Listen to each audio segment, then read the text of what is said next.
Bah, je cherche le trésor qui se trouve au pied de l'arc-en-ciel. C'est logique, non? Mais ce trésor, d'un point de vue scientifique, il ne peut pas exister.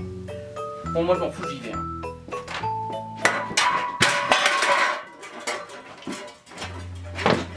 Bon, dans ce cas-là, générique.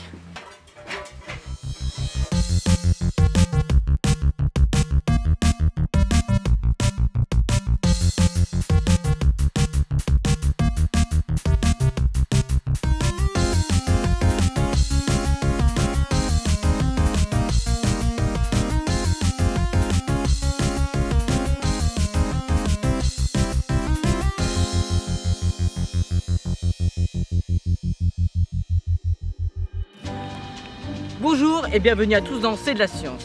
Aujourd'hui nous allons parler des arcs-en-ciel. Avoue que t'as utilisé des effets spéciaux. Un petit peu.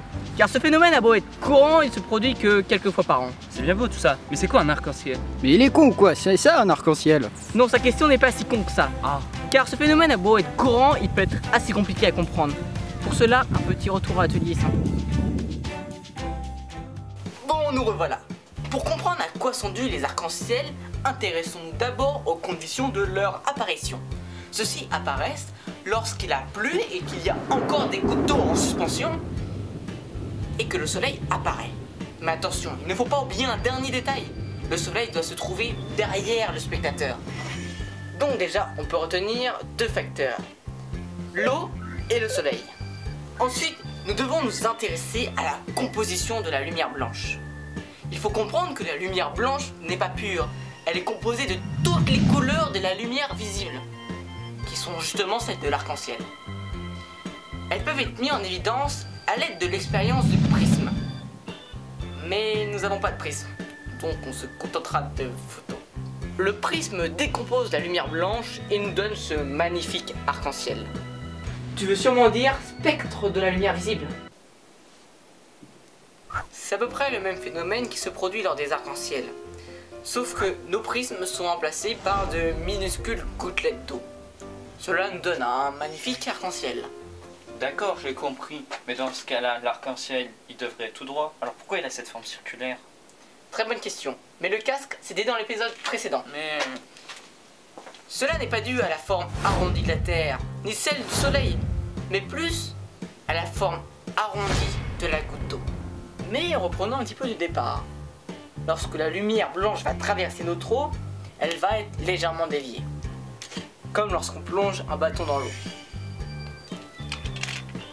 Mais le problème, c'est que cette déviation ne va pas être la même pour chaque couleur.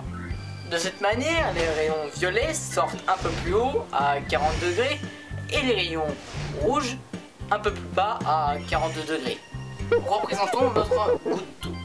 La lumière du soleil, que l'on peut représenter sous forme de trait, va traverser celle-ci, va être réfléchie par la paroi interne de la goutte et va ressortir à nouveau. Mais avec toujours ces 40-42 degrés d'écart en fonction des couleurs. Si on imagine que j'ai un voisin, non s'il te plaît, ce voisin verrait un autre arc que moi, puisque son arc serait passé par d'autres gouttes d'eau.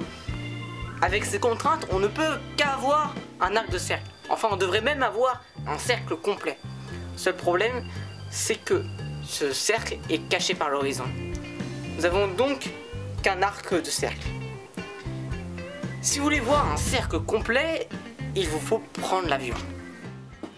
Donc, à tout malin qui voudrait chercher un trésor au pied de l'arc-en-ciel, pensez que votre voisin voit un autre arc-en-ciel plus de son côté, et que si vous avancez vers cet arc-en-ciel, celui-ci avancera avec vous. Donc vous ne pourrez jamais aller au pied. Et pour toute personne qui voudrait reproduire un arc-en-ciel chez eux alors qu'il y a un beau soleil, il vous faut vous munir d'un tuyau d'arrosage et vous arranger pour faire les plus petites gouttes possibles.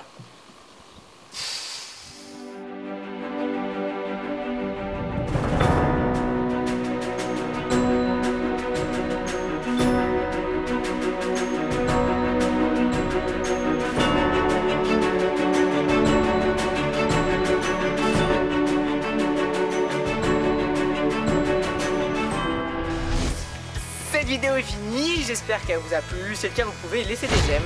Pour les nouveaux visiteurs, vous vous abonnez. Vous pouvez partager cette vidéo sur les réseaux sociaux Et je vous ferai remarquer que cette vidéo est en Full HD et que ça sera désormais le cas pour toutes nos autres vidéos. Bon bah on se retrouve pour les prochaines vidéos. Ouais. Tu veux sûrement dire spectre de la lumière visible. Tu veux sûrement dire spectre.